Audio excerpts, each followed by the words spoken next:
Welcome, here I've got Samsung Galaxy A01 Core and I'm gonna show you how to turn on and off the camera location tags at this device. So let's start by tapping on the camera button to open it, and for now we are on standard photo mode. From here let's go to the left corner button so we can open more advanced camera settings here. And now we have to focus on useful features category.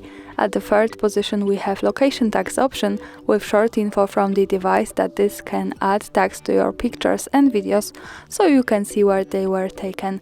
By using the button from the right we can easily turn it off and turn it on as we need.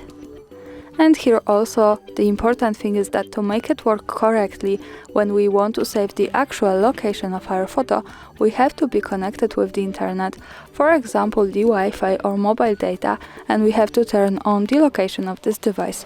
So remember about these two parameters, the location and the internet, to make it work. And that's all, thanks for watching, subscribe our channel and leave the thumbs up.